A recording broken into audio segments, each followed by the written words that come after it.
You know, the trouble with me is I have wasted my whole life learning things I now already know. So I have to look back every once in a while and think about something I thought in the past that didn't turn out to be a good predictor of the future. And one that comes to mind is that in the early 2000s, I thought we were about done with prudes.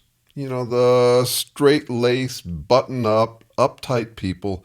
It seemed like they were kind of going extinct. I thought everybody was loosening up. Didn't turn out to be the case. In fact, there's a major resurgence of prudishness. And prudishness with an interesting flavor. I call it vulgar prudishness. For example, what you see from the Trumpists, who are extremely vulgar people. I mean, their mouth. And yet they play the prude a lot. And one of the terms that we use, or one of the phrases that is crucial in a prude's repertoire, is "that's inappropriate." That's inappropriate. So I want to unpack that term a little bit here today for your dealings, in case it ever shows up in your conversation, unless you ever, in case you ever feel the urge to say it or someone says it to you. What do we actually mean by it? Proper and property are related. They're actually about turf, territory. What's your property? What's proper for you to do given what your station is, where you are positioned? So when we say that's inappropriate, what we're saying is you don't have the right to do that. Perhaps because of your station. It would be inappropriate for a child to curse a grandfather because a child doesn't have that property. So there is something real to the question of propriety and inappropriateness. But that's not usually very clear when people use it. There are three main possibilities when someone says that's inappropriate. One is that they're talking about a behavior that is never appropriate, no matter what the circumstance. I'll get back to that in a minute. Another is that they mean it's inappropriate in this context. And a third is, I don't like it. That's all.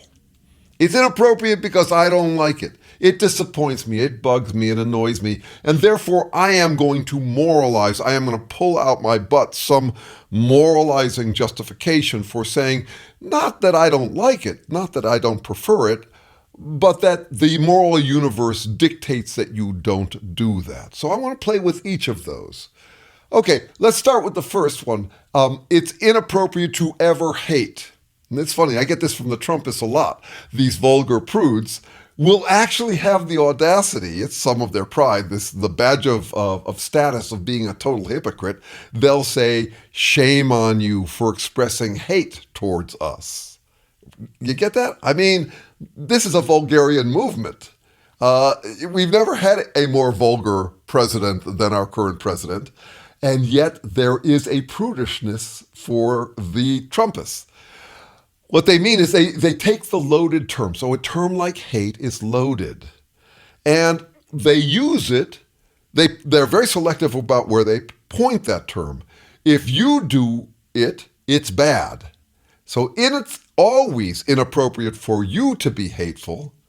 And what they're doing, it's apples and oranges. It's not really hate. What they do is they stand up for making America great, and they're proud and they're steadfast. So they are always allocating these terms in a way where if it sounds bad, it applies to you doing anything they don't like. And if it sounds good, then it's about them. So they love America. That's why they are so vulgar. And we don't love America because we're crazy leftist liberals, whatever.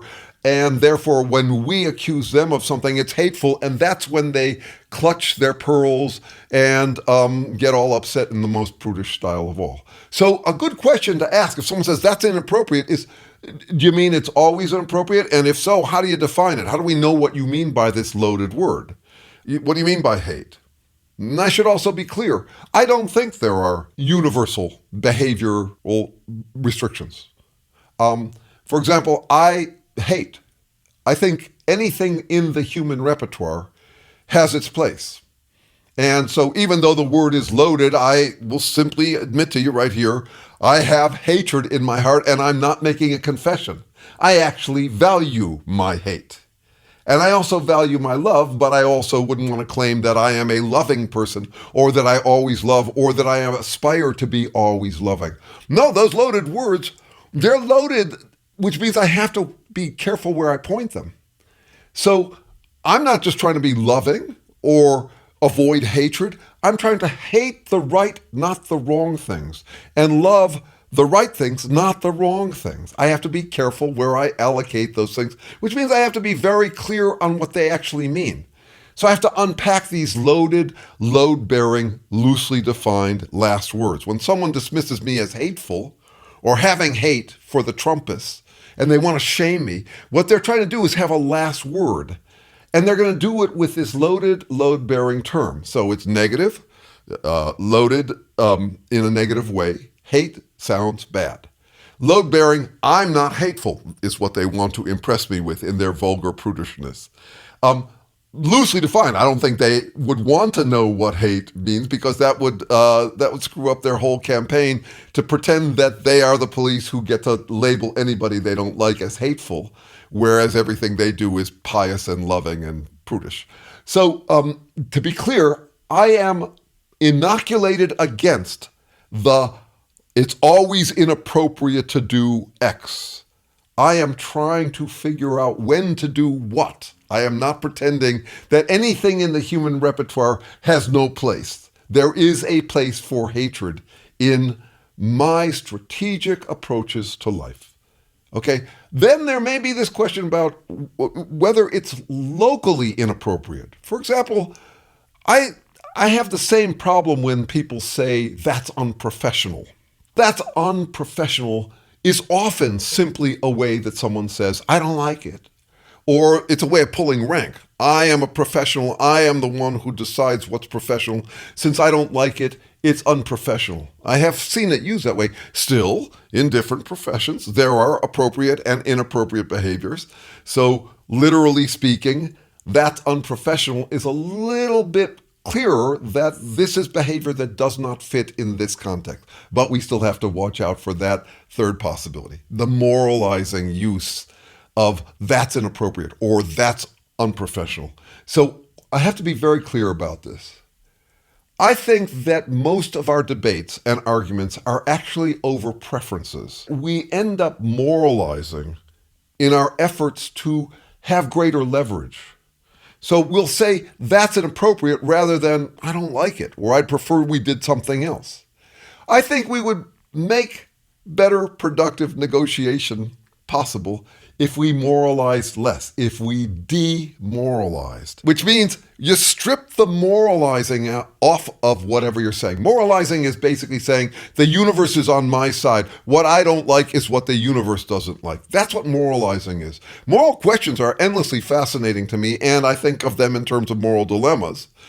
I think morality is real, but I don't think that's most of what goes on in our conversations and debates and arguments and fights. I think mostly we're pulling out our butts these loaded, load-bearing, loosely defined last words to get our way. It's very common. Back when I was dating, one of my fundamental requirements was that I needed a partner who didn't automatically translate ouch into you have violated a moral principle, or I want into you owe. I'm happy to debate whether or not something I did violates a moral principle, but I don't want that automatic assumption that if I don't like it, then it must be wrong. And that's what we do with terms like that's inappropriate. More often than not, it's just a moralizing move. And I am encouraging you to demoralize. That's to strip the morality off and talk about preferences. Talk about what you want. Have confidence in your own preferences. There is a demoralizing aspect of stripping the moralizing off of what you say. I mean, just think about it. You got your preference, but you kind of intuit that God is on your side or the universe is on your side. If you strip away that moralizing, if you demoralize it, yeah, it's a little disappointing because you're just down to what you prefer. But I think it's a healthy move. So just to be clear, there have been people who have been saying, where's your trick? You know, because I'll often have a title on one of my videos that says, here's a trick. I'm not, I should be more careful with them, but at the same time, I'm trying to cut through the din and get a few views. So there's not a trick, but it's close to it. If you are dealing in conversations where that's inappropriate comes up out of your mouth or out of someone else's mouth, there are three possibilities for what you mean. You might mean it's always inappropriate. That is, there's no place, there's no room in any situation for hatred or interrupting or whatever. This is a standard move. I don't much buy it. I think there's a place for anything that humans do, that everything has its place. I have some questions about that, some doubts about it, but at least in general, I err on the side of thinking nothing human is foreign to any of us because everything human has its place.